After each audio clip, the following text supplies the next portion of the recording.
100,5 MHz, AM 783 kHz, ataupun melalui audio streaming kami di www.arari.co.id. Bersama kami langsung dari kawasan Jalan Durian nomor 1 ND. Saya Leli Kara dan juga rekan saya Budi Buku sebagai operator studio menemani Anda. Dan pendengar, migrasi perempuan khususnya dalam konteks menjadi pekerja migran Indonesia atau PMI kerap diwarnai tantangan serius, terutama ketika dilakukan secara non-prosedural atau ilegal, pendengar. Banyak perempuan yang akhirnya terjebak dalam kondisi kerja yang tidak manusiawi, rentan eksploitasi, bahkan kehilangan hak-hak dasarnya sebagai pekerja. Dan siang ini kita akan membahas bagaimana kebijakan dan juga regulasi pemerintah khususnya di tingkat daerah dirancang kemudian diimplementasikan untuk menekan begitu ya angka migrasi ilegal perempuan. Apa langkah konkret yang sudah dilakukan oleh pemerintah daerah dan apa tantangan di lapangan begitu ya? Dan bagaimana pemerintah melibatkan semua pemangku kepentingan untuk melindungi perempuan dari jerat migrasi ilegal ini. Kami saat ini sudah bersama Teresia P. Asmon, Kepala Dinas Nakertrans Koperasi dan juga UMKM Kabupaten Manggarai Barat dalam program acara Pengarus Utamaan Gender, sudah di ujung telepon dengan RRI. Ibu Asmon, selamat pagi. Halo, selamat pagi Bu Leli. Salam sehat dari ND Kota Pancasila Manggarai Barat. Salam sehat dari Labuan Bajo. Iya, untuk sudah Bu lama Leli, sekali ini ya. juga untuk semua pendengar RRI ND. Iya, terima kasih. Ini sudah lama sekali nih tidak bersuara di RRI ND begitu ya. Betul, selalu ditunggu. Oke, siap. Nah, ini siang ini kita ngobrol begitu ya soal topik yang sudah kami sampaikan kepada pendengar kami di kesempatan siang hari ini. Kita bicara soal kebijakan dan juga regulasi pemerintah dalam menekan migrasi legal perempuan begitu ya di Manggarai Barat. Mungkin ini bisa menjadi contoh dan juga bisa menjadi satu edukasi begitu ya untuk masyarakat kita, teristimewa untuk perempuan yang ingin menjadi PMI, pekerja migran Indonesia begitu ya Ibu Nei. Baik, Ibu Nei, ini bisa dijelaskan seperti apa kondisi migrasi perempuan di Kabupaten Manggarai Barat saat ini dan khususnya yang bersifat non prosedural begitu Ibu Nei. Silakan. Iya, baik. Untuk hari ini ya sama lah, mungkin secara keseluruhan untuk NTT secara khusus ya. Iya. Bahwa migrasi perempuan bekerja ke luar negeri itu sangat banyak yang berangkat dengan non prosedural. Kami baru melakukan update data dengan BP2MI beberapa waktu yang lalu. Pertama kita minta data di BP3MI provinsi, itu jumlah dari Manggarai Barat itu hanya ada beberapa orang saja yang bekerja keluar. Saat kita pergi ke BP2MI pusat, ternyata cukup banyak kalau yang tercatat di BP2MI berarti dia berangkat. Data di BP2MI pusat lebih banyak provinsi, artinya yang pergi secara prosedural berarti banyak yang berangkat dari luar NTT. Semua desa jumlahnya jauh banyak. Jadi masyarakatnya tahu, warganya bekerja di luar negeri. Compare data itu, jumlahnya jauh lebih banyak khusus untuk Manggarai Barat. Hampir ribuan lebih warga Manggarai Barat yang bekerja di luar NTT, padahal hanya beberapa ratusan yang terdata secara resmi. Apalagi dulu NTT pernah punya kebijakan untuk moratorium untuk ini ya, migrasi ke luar negeri ke Malaysia. Jadi ini sebenarnya mencerminkan ada ketimpangan. Berarti sebenarnya warga kita yang pergi secara non prosedural ke luar negeri secara khusus ke Malaysia paling banyak. Itu datanya, dari kami mengcompare data BP2MI dan juga data data yang dilaporkan oleh desa warga-warga. Oke, baik. Ibu Nei, suara Anda terputus-putus. Kami mencoba menghubungi kembali. Mungkin kita matikan dulu sambungan telepon kita sesaat, dan kami akan mencoba menghubungi kembali Ibu untuk bisa melanjutkan kembali obrolan kita karena suara Anda terputus-putus. Izin ya Ibu ya? Oke, siap, siap, Oke, siap. terima kasih. Kanal informasi dan inspirasi Pro1.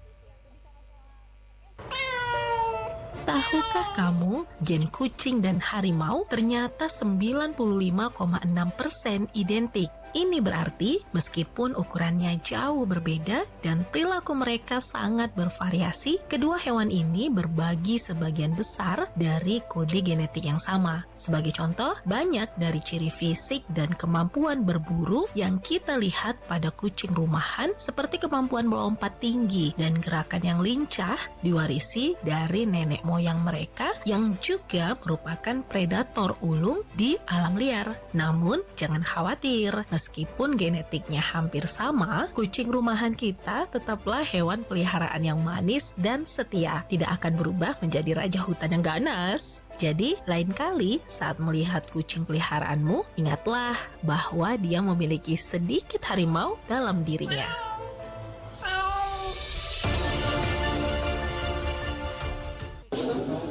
Mbak, kopinya ya? Biasa, tanpa gula. Aku kopi susu, Mbak. Siap, Mas. Bro, sebel banget aku sama si bos. Taunya nyuruh-nyuruh aja. Mana paham dia dengan kondisi kita di lapangan, ya nggak? Bener, perusahaan kita juga nggak pernah merhatiin kita sebagai karyawan. Terlalu banyak tuntutan ini itu. Tugas nggak ada habis-habisnya, gaji juga nggak naik-naik. Waduh, mas-mas ini tempat kerja sendiri kok dijelek-jelekin itu loh. Walaupun tempat kerja mas nggak buat masnya kaya, tapi setidaknya buat mas hidup toh. Gaji udah masuk nih. Oh ya, bener banget nih, udah gajian nih. Ntar malam nongkrong yuk. Meskipun gaji tidak mewah, pekerjaan dapat memberikan stabilitas, rasa aman, dan kesempatan untuk membangun masa depan. Jaga nama baik dimanapun kamu bekerja, karena di sanalah rezekimu selalu ada.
Pendengar RRI dimanapun Anda berada, saat ini kami sudah bersama kembali narasumber kami, Ibu Teresia Asmod, Kepala Dinas Naker Trans Koperasi dan UMKM Manggarai Barat, sudah di ujung telepon kembali bersama RRI ND. Baik, Ibu Nei mungkin bisa dijelaskan kembali nih kondisi pekerja migran non prosedural khususnya perempuan begitu ya di Kabupaten Manggarai Barat ini seperti apa Ibu? Silakan. Ya, baik, terima kasih Bu Leli. Semoga suaranya sudah lumayan baik ya. Iya, sudah sangat jelas ini. Mudah-mudahan sampai di akhir obrolan kita juga jelas seperti ini, clear begitu ya. Oke, silakan. Siap, ya. Untuk Manggarai Barat sendiri, memang secara spesifik kami belum mengukur ya berapa total perempuan, karena kalau bicara berangkat non prosedural itu kebanyakan pasti datanya tidak ada. Dan data itu kami dapatkan dari desa. Data resminya tidak tercatat di pemerintah, di BP2MI, juga di BP3MI provinsi. Kali lalu kami coba mengcompare data tersebut. Jadi kami meminta data BP3 provinsi NTT berapa banyak warga Manggarai Barat yang berangkat sudah bekerja di luar negeri secara prosedural itu hanya mungkin ada tidak lebih dari 10. Tidak lebih dari 10 Saat kami yang koordinasi non-prosedural. ke BP2MI pusat itu beratusan, ada Oh iya. mungkin 200-an lebih, hampir 300 yang sedang bekerja di luar negeri secara prosedural. Artinya mereka lebih banyak berangkat dari pintu di luar NTT. NTT.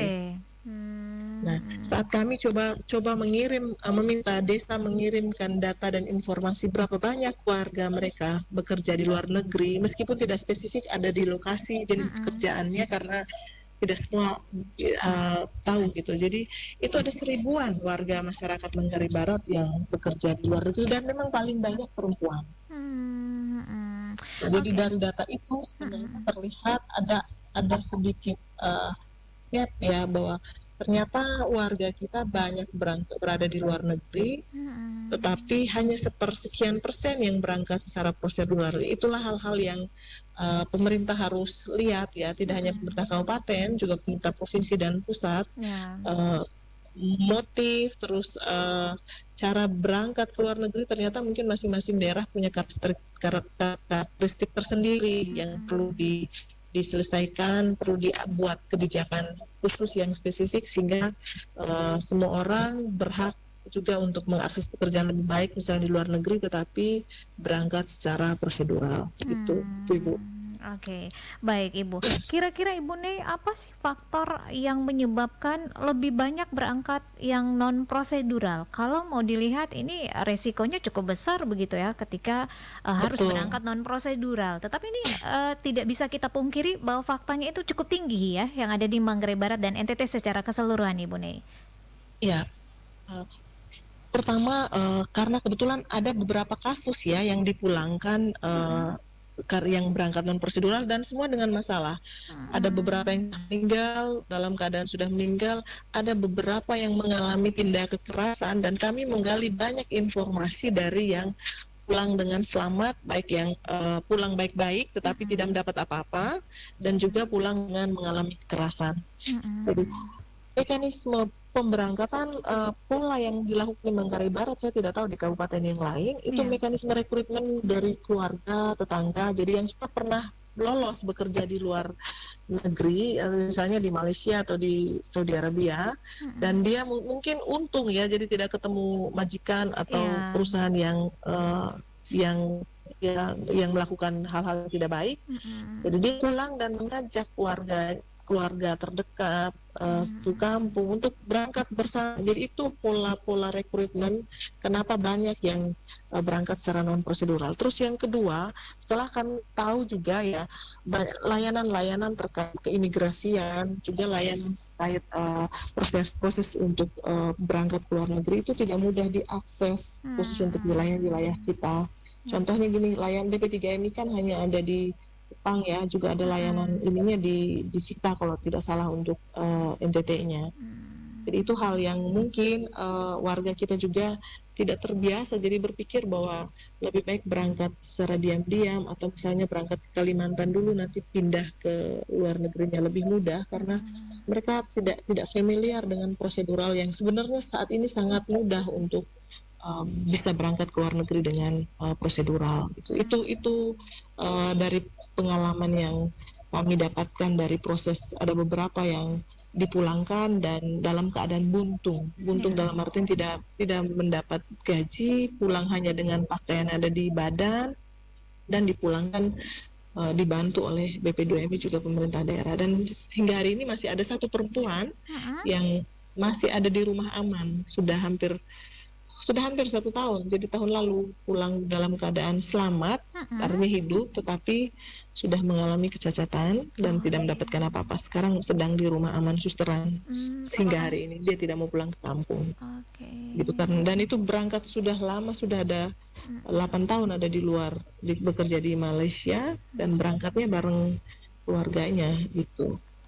Itu sih Bu, itu faktor-faktor dari cerita lapangan, itu penyebabnya gitu.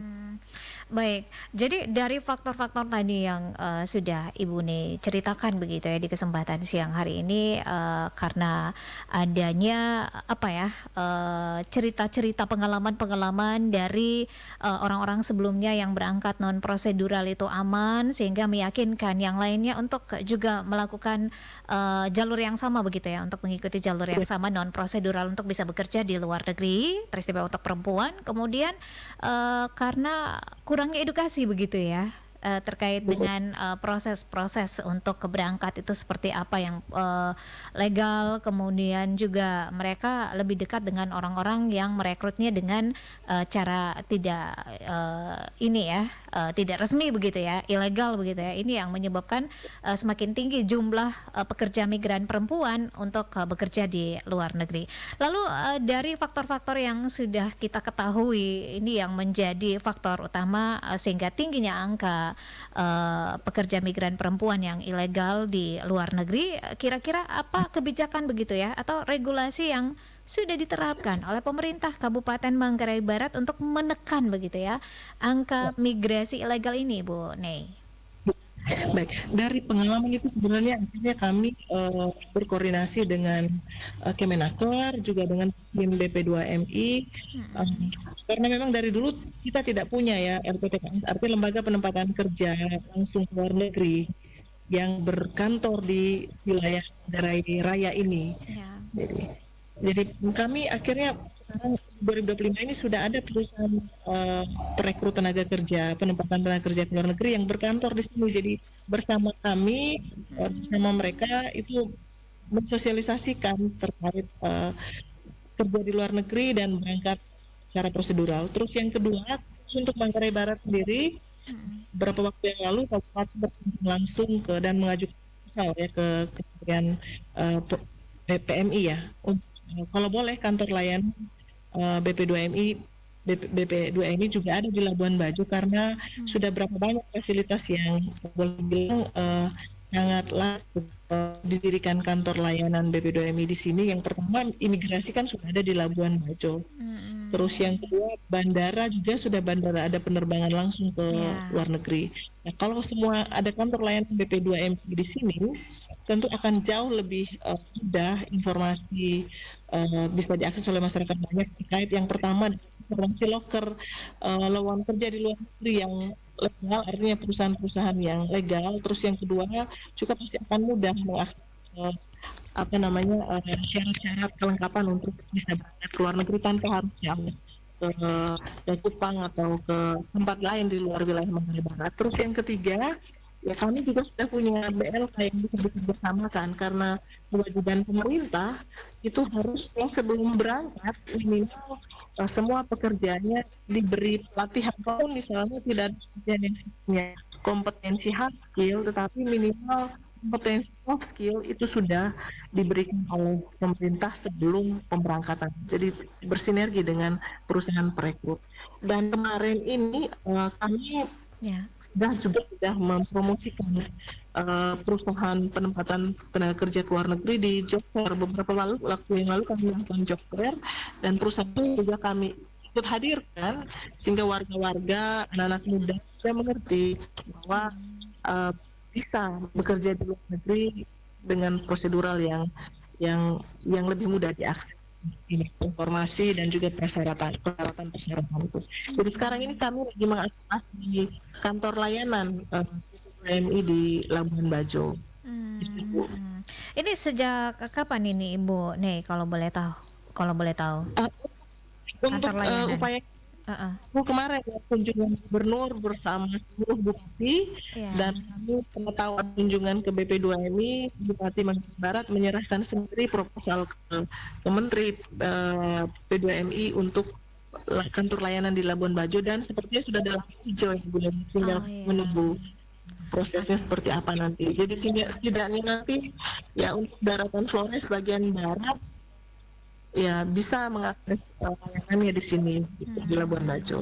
berarti on proses begitu ya Ibu Nei ya, tapi sudah ada titik terang begitu ya, akan ada kantor layanan BP 2MI dan juga sudah ada balai latihan kerja begitu ya untuk memberikan Dan training kami juga pelatihan. sudah sinergi dengan kantor imigrasi Labuan Bajo untuk nanti membuat layanan keimigrasian. Jadi biar informasi imigrasi diakses juga oleh masyarakat di desa. Jadi rata-rata selama ini yang mengakses imigrasi ya orang-orang yang mengerti, yang tahu bertibur ini. Nah, kita sudah sepakat untuk akan mendampingi juga masyarakat di desa. Jadi informasi untuk berangkat ke luar negeri untuk bekerja itu juga bisa diakses langsung oleh masyarakat di desa yang mungkin tidak cukup familiar dengan layanan-layanan keimigrasian.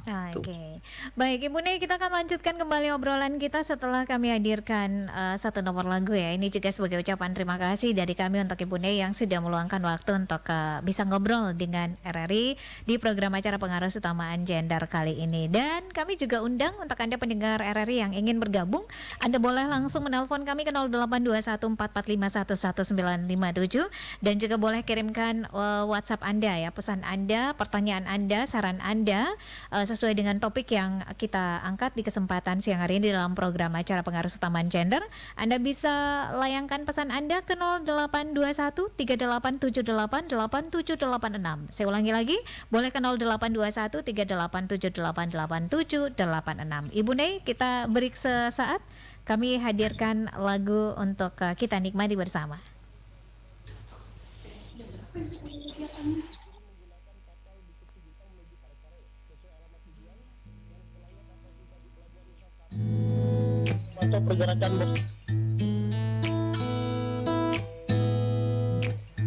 Ketika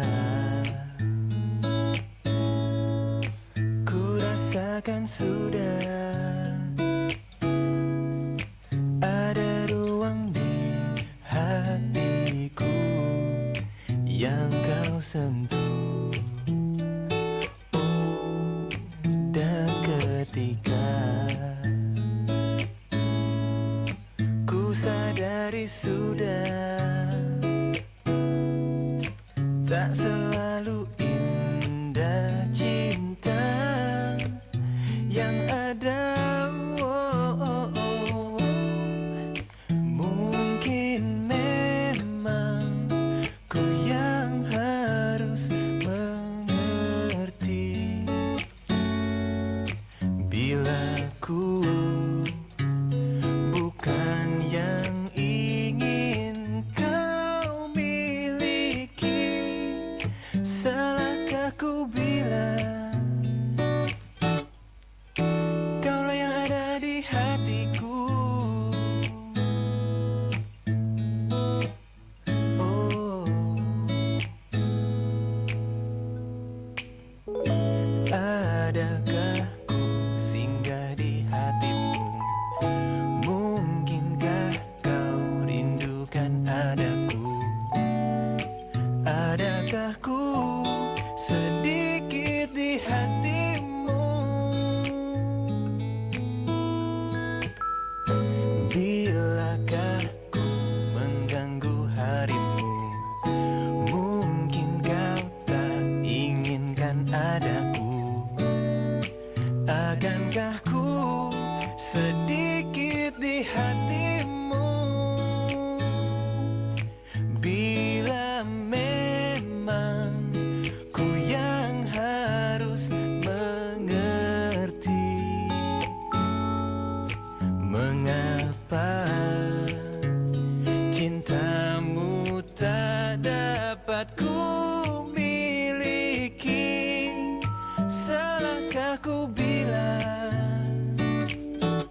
diriku. Oh, singgah di hatimu. Dan bilakah kau tahu, kaulah yang ada di hatiku. Kau yang ada di hatiku.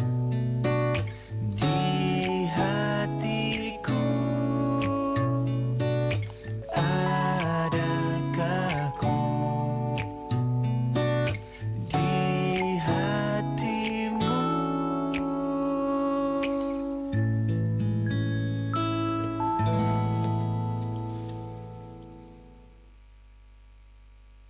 Kalau kamu pernah dilabeli keminter, maka bisa jadi kamu kena Dunning-Kruger Effect. Yuk bahas! Dilansir dari kemensos.go.id, Dunning-Kruger Effect adalah sebuah fenomena psikologi saat seseorang merasa dirinya punya kemampuan atau pengetahuan yang tinggi, padahal tidak sesuai dengan realitanya. Pada saat yang sama, mereka mungkin menganggap pendapat orang lain bodoh, tak beralasan, dan seutuhnya salah. Jadi, orang dengan kondisi ini biasanya menganggap orang lain salah dan tidak lebih pintar darinya. Dunning-Kruger Effect bukanlah penyakit mental, tapi biasanya hadir pada seseorang dengan kondisi tertentu. David Dunning dan Justin Kruger menjelaskan, biasanya mereka yang mengalami Dunning-Kruger Effect karena memiliki peran ganda dalam dirinya. Satu sisi, seseorang itu memang tidak ahli dalam kompetensi tertentu. Namun di sisi lain, dia juga tidak bisa mengelola mentalnya untuk mengakui bahwa dirinya tidak mampu. Penyebabnya adalah kurangnya metakognisi atau proses mengamati dan mengendalikan diri. Efeknya adalah menilai sesuatu secara subjektif dan sebatas hanya tentang dirinya sendiri. Nama dari fenomena ini sendiri diambil dari David Dunning dan Justin Kruger melansir Very Well Mind. Kanal informasi dan inspirasi Pro 1. Kita masih di program acara pengaruh utama gender untuk kesempatan siang hari ini tentang kebijakan dan juga regulasi pemerintah dalam menekan migrasi ilegal perempuan. Dengan narasumber kami ada Ibu Teresia P. Hasmon, Kepala Dinas Naker Trans Koperasi dan UMKM Kabupaten Manggarai Barat. Ibu Nei, selamat siang kembali. Selamat siang kembali. Ya. Oke, baik. Ibu Nei, tadi disampaikan bahwa di Manggarai Barat ini sudah ada balai latihan kerja begitu ya. Apakah ada pelatihan khusus begitu ya untuk keterampilan perempuan yang ingin bekerja ke luar negeri sebagai persiapan begitu? Sejauh ini memang BMK kami masih sifatnya umum ya, maksudnya untuk pelatihan secara khusus untuk yang penempatan di dalam negeri, artinya di Labuan Bajo juga Indonesia. Tetapi ada beberapa BLK komunitas yang sebenarnya bisa dikerjasamakan untuk penempatan ke luar negeri karena sudah ada BLK untuk bahasa, kelas bahasa Inggris itu sudah ada. Terus yang kedua, kami juga sudah ada mitra LPK namanya, Lembaga Pelatihan Kerja Swasta. Ada 2 yang sudah ada di Labuan Bajo dan itu orientasinya memang untuk luar negeri. Di tahun ini juga kami menyiapkan anggaran meskipun tidak banyak untuk 10 anak yang nanti untuk pelatihan bahasa di fasilitas pemerintah. Satunya LPK yang besar, satunya LPK untuk hospitality, kepariwisataan, bisa bekerja di mana saja dengan bahasanya bahasa Inggris. Oke, jadi ini terus bebenah begitu ya untuk bisa memberikan pelayanan yang terbaik kepada masyarakat, lebih khusus untuk masyarakat Kabupaten Labuan Bajo, Manggarai Barat Labuan Bajo maksud kami. Ya, Ibu Nei, sudah ada yang bergabung nih dari Mary di seputaran Kota ND. Ibu, saya sering mendengar tawaran kerja ke luar negeri dengan iming-iming gaji besar. Nah, bagaimana cara membedakan tawaran yang legal dan juga tawaran yang ilegal dari Bu Mary nih? Silakan, Ibu Nei mungkin bisa ditanggapi. Baik, terima kasih banyak untuk responnya Ibu Mary. Itu memang menjadi isu yang sangat gencar dibahas, apalagi itu malah terkait dengan TPPO. Jadi ada modus-modus TPPO, malah tawaran gaji besar ternyata mengalami DPO saat ke luar negeri. Nah, pemerintah ini sudah punya banyak layanan online ya, baik dari Kemenaker dan dari PP2MI, untuk bisa semua orang bisa mengecek apakah ini perusahaan legal atau tidak, resmi atau tidak, terdaftar di Kemenaker atau tidak, juga di BP2MI. Jadi misalnya ada layanan perlindungan pekerja migran Indonesia di namanya Cisco P2MI.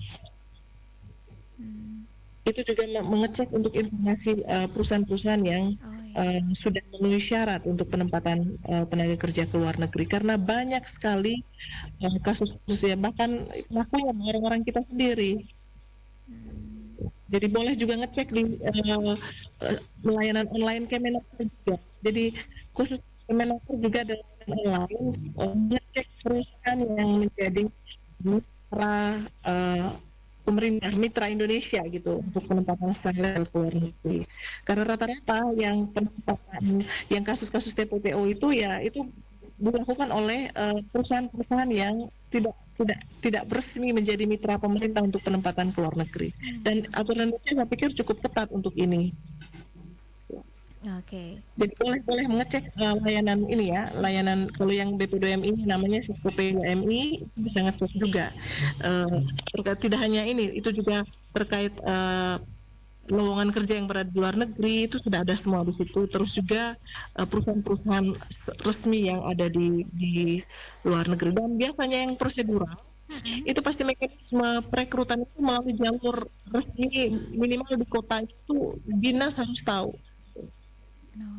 Kalau misalnya seliweran di media sosial, ya itu perlu dicurigai lah. Dulu ya. Wajib nih dicek secara mandiri apakah legal dan juga ilegal. Baik, Ibu Nei, tadi dijelaskan bahwa data resmi itu tidak punya, tetapi bisa didapatkan melalui desa dan juga kelurahan. Nah, bagaimana seharusnya begitu ya peran desa atau kepala desa ataupun lurah ataupun camat begitu ya untuk mencegah praktek perekrutan ilegal PMI perempuan ini? Ya, ini berangkat dari pengalaman ini, karena ini kasus beberapa tahun lalu Bu, dari survei kami untuk tahu kondisi masalah pekerja migran di kami. Jadi dari keadaan itu kami akhirnya membentuk Satgas PMI di wilayah Manggarai Barat yang bersama dengan kecamatan. Jadi semua yang berangkat untuk prosedur berangkat ke luar negeri itu harus mengantongi surat izin dari desa atau minimal pemerintah dan desa gitu. Ada rekomendasi berangkat. Jadi sudah ada ini ya, kolaborasi begitu, kerja kolaborasi sudah. Antara Ini pemerintah. Bisa berjalan itu dari saat kita mendorong TPPO yang lagi gencar-gencar dibahas yang lalu ya, 2 tahun lalu ASEAN Summit. Jadi momentum itulah yang kami pakai untuk sekarang mekanisme prosedural penempatan bekerja tidak hanya keluar negeri, migrasi ke misalnya keluar wilayah Manggarai Barat juga itu atas pengetahuan desa.